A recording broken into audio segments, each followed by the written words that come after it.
Štart B finále divízie 3 do 1600 cm3 aj so slovenskou účasťou, pretože v druhom rade s číslom 221 Jozef Sýkora na svojom stroji Yamaha, pred ním v prvom rade Alexander Jeludov z Ruska a Václav Fejfar z Českej republiky, ďalší Čech Marek Kalenský na Volkswagene 1600 nenastúpil. V druhom rade robí spoločnosť Jozefovi Sýkorovi nemecký jazdec Olaf Zingel na Honde 1600. No a v treťom rade sú iba dvaja pretekári, Leonidas Vedejkis z Litvy na Buggy 1600 a Miroslav Lašák, ďalší slovenský reprezentant na rovnakom stroji ako má Jozef Sýkora, teda na Yamahe.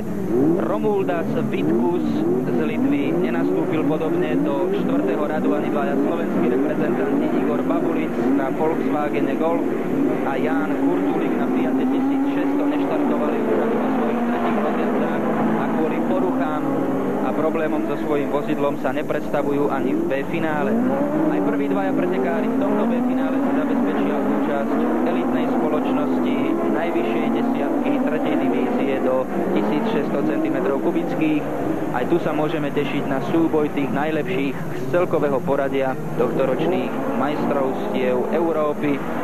Dodáme, že v A finále nechýba nikto z prvej trojice vedúcich pretekárov. V tomto B finále zatiaľ na prvom mieste s 218-kou Václav Fejfar, český jazdec, ktorý skončil najvyššie vo svojich rozjazdách na štvrtom mieste, v prvej aj v tretej, v druhej obsadil 6. miesto a toho odsúdilo jazdiť v tomto B finále. Prešiel prvým kolom na prvom mieste, druhá pozícia zatiaľ patrí Alexandrovi Jeludovovi z Ruska. Ten jazdí na Opli vlastnej konštrukcie, vlastne upravený, inak člen týmu Fast and Speed, v ktorom jazdia aj niektorí ďalší poprední jazdci, spomeniem Holandana Fritza Duisenstru, vedúceho pretekára tejto triedy v seriáli majstrovstiev Európy, či elitného autokrosára 3. divízie do 3500 cm3, ktorým je ďalší Holandan Henk Opelor. Na prvom mieste teda Václav Fejfar, skúsený český reprezentant, druhý Jeludov a tretí s 224 Nemec Olaf Zingel. Na štvrtom mieste ešte pred našim Sýkorom by mal byť Leonas Vedejkis. Jozef Sýkora zatiaľ na 5. mieste, takže bude musieť zabojovať, ak sa chce dostať ešte do A finále. Na poslednej 6. pozícii potom druhý z našich zástupcov Miroslav Lašák. Tomu sa príliš nedarilo, vo svojich rozjazdách obsadil vždy 7. miesto. Jozef Sýkora bol vo svojej prvej rozjazde 4., potom 5. a 6.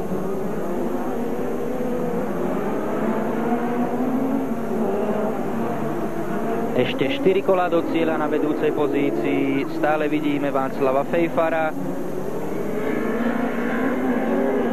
člen českého národného tímu na Honde 1600. V celkovom poradí majstrovstiev Európy mu patrí 10. miesto, zatiaľ najvyššie na 4. pozícii bol na 5. podujatí seriálu v ruskom Dmitrove.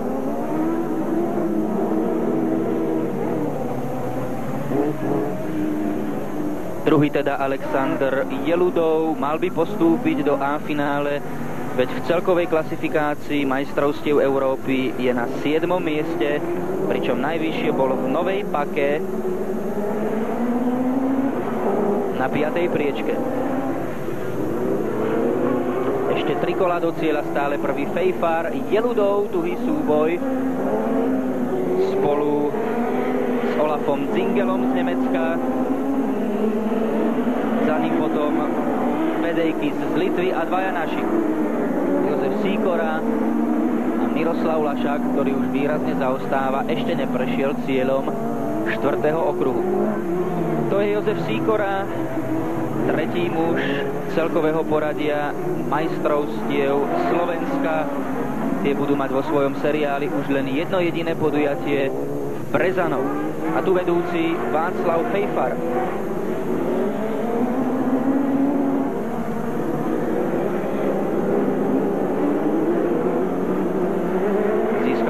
výrazný náskok pred Jeludovom aj Zingelom, ktorý veľmi nepríjemne doráža na Jeludova zhruba s 10-15 metrovou stratou. Jozef Sýkora stále na 5. pozícii za Leonasom Vedejkisom z Litvy. Zástupcovia pobaltských krajín majú svojich reprezentantov. Okrem Litvy je takou stálicou na európskom autokrosovom nebi aj Lotyšsko. Práve tam v Bauske sa konalo posledné podujatie seriálu majstrovstiev Európy a tento muž, Václav Fejfar, tam obsadil 8. miesto.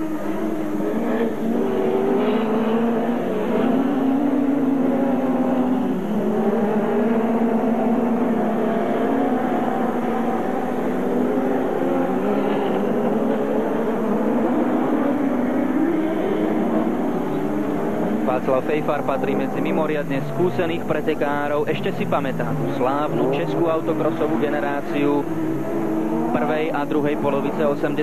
rokov.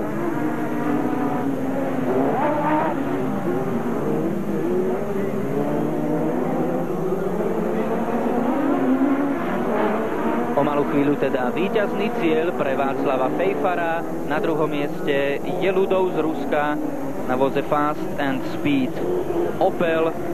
Tretí Olaf Zingel na Honde. Opäť sa potvrdilo, že mimoriadne dôležitou časťou pretekov v autokrose je štart. Prakticky sa poradie nemenilo na celej trati. Prvý Fejfar, druhý Jeludov, tretí Zingel, štvrtý Vedejkis a na 5. mieste Jozef Sýkora.